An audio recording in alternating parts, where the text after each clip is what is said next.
Hola y bienvenidos a todos. Hoy vamos a empezar con el análisis del título preliminar de la Ley 9/2017 de contratos del sector público, que es muy necesario, es fundamental para poder entender esta ley. Vamos allá. Bien, empiezan, como todas las leyes, hablándonos del objeto de la misma. Y esta ley tiene un doble objeto. Por un lado veis que se nos dice que pretende regular la contratación del sector público y por otro lado el régimen jurídico aplicable a los efectos cumplimiento y extinción del contrato administrativo.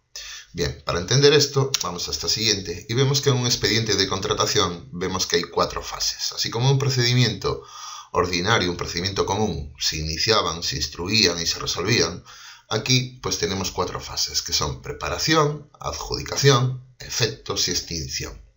Bien, lo que nos dice este artículo 1 es que todo lo tocante a la preparación del expediente, la documentación que tenemos que juntar y las reglas de adjudicación, es decir, las reglas para llegar a adjudicar un contrato a un contratista en concreto, pues se contienen en esta ley y se aplican a todo el sector público, ¿vale? Mientras que los efectos del contrato, lo que es, como veis entre paréntesis, que dice todo lo relativo a la ejecución, ya sea modificaciones, revisiones de precio, otras cuestiones que pueden surgir en tiempo de ejecución del contrato, o ya los conflictos de extinción, eso, lo regulado en esta ley, solo se va a aplicar al contrato administrativo, al contrato que celebren las administraciones públicas. Volvemos para atrás y lo vemos. ¿Veis? Regular la contratación del sector público. Es decir, esto, preparación y adjudicación, mientras que lo que son los efectos, cumplimiento y extinción del contrato administrativo. Bien, ¿por qué es necesaria? O principios de la contratación del sector público. Un principio siempre nos viene a decir, a marcar como unos límites o unos puntos de partida en su caso. Bien, pues para garantizar la libertad de acceso a las licitaciones, esto es precisamente esta ley lo que viene a obligar es a unos principios de publicidad y transparencia que hace que las licitaciones sean públicas y que pueda acceder todo el mundo. Garantizar la publicidad y transparencia, precisamente, ahí lo tenéis como consecuencia de lo mismo. Garantice la igualdad de trato y no discriminación, concediendo unos plazos exactamente igual para todos los candidatos. Asegurar el principio de integridad y la eficiencia en el uso de los fondos públicos, pues consagra una serie de medidas para evitar la corrupción y también una serie de medidas que obligan a justificar todas las actuaciones, en el sentido de que se pretenda con eso que el gasto, los fondos públicos, se haga un uso más eficiente, es decir, al menor coste posible.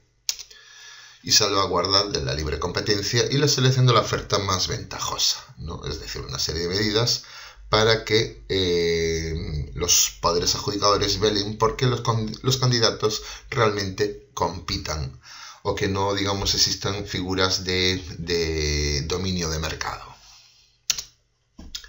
Bien, vamos al ámbito subjetivo. Las entidades del sector público que se ven afectadas. Bien, veis aquí que está marcado con esta banderola administraciones públicas. Bien, estos entes son los que tienen consideración de administración pública. Esto es fundamental, sobre todo a efectos prácticos, porque solo estos pueden celebrar el contrato administrativo y como acabamos de ver, solo en esos contratos vamos a aplicar las reglas de efectos y extinción. ¿Cuáles son? Pues la AGE, las comunidades autónomas, las entidades locales, es decir, los tres entes territoriales por antonomasia, la Seguridad Social con todas sus entidades gestoras y servicios comunes, el INS, Inserso, Tesorería, los organismos autónomos como MUFACE, como el SERGAS, universidades públicas, las autoridades administrativas independientes como la Agencia Española de Protección de Datos, el Banco de España, órganos constitucionales, órganos estatutarios, es decir, Cortes Generales, Tribunal Constitucional, Parlamento de Galicia, consorcios no autofinanciados y entidades públicas empresariales no autofinanciadas. ¿Qué nos quiere decir con esto? Pues, a ver, estos son entes de derecho público pero que realizan operaciones, pueden realizar operaciones de mercado o no, dependiendo, ¿vale? Es decir, no es lo mismo, pues por ejemplo, ADIF, que es una entidad pública empresarial, con respecto a ADIF alta velocidad, que digamos es otra entidad pública empresarial en donde ya tiene un marcado más unas funciones más comerciales en cuanto que gestiona las líneas de alta velocidad. ADIF, digamos, ya gestiona unas infraestructuras ferroviarias. Bien, si esa EP, como puede ser ADIF, se pretende y lo consigue que se financie con fondos propios, no sería una administración.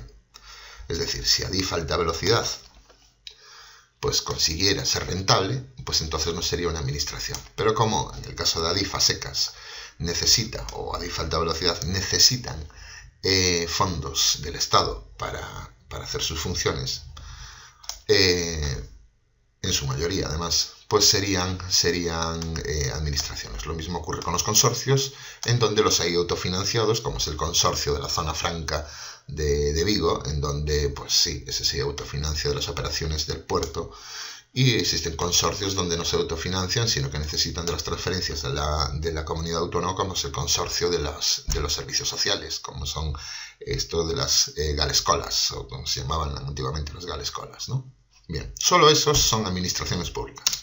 Además, vemos que nos aparece la bandita esta que cubre a las administraciones públicas, que es el poder adjudicador. Entendemos por poder adjudicador aquellas entidades que pueden adjudicar contratos sometidos a esta ley, ¿vale? En determinados regímenes jurídicos. Lo veremos después con los regímenes jurídicos administrativo y SARA, en donde, si bien estas no son administraciones públicas, sí son poderes adjudicadores. Y como vemos, las administraciones públicas están dentro del concepto de poder adjudicador. Por eso, a partir de ahora, se van a distinguir conceptos de poderes adjudicadores, administraciones públicas, o poderes adjudicadores, no administraciones públicas. PANAP, también, que les llama ahora a todo el mundo.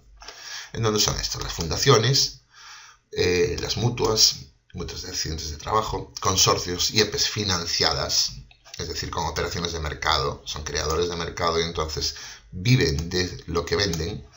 Partidos políticos, salvo las campañas políticas, eso ahí no estarían sometidos, y las corporaciones de derecho público, como son las cofradías, las cámaras de comercio o los colegios profesionales de médicos, abogados, etc.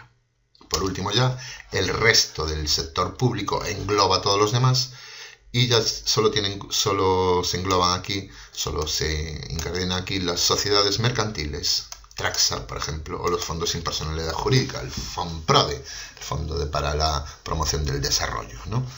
En donde pues no tienen ni consideración de poder adjudicador ni administración pública, se regirían en cuanto a efectos de preparación y adjudicación por lo dispuesto en el título 3, en el libro 3, perdón, de esta ley, en donde, si bien esta ley no se les aplica directamente, sí se les va a aplicar indirectamente, porque la ley, digamos, sirve como límite de sus normas estatutarias propias, en donde se contiene su propio régimen de contratación. Pero lo dicho, ese régimen no puede contradecir a lo dicho en la ley.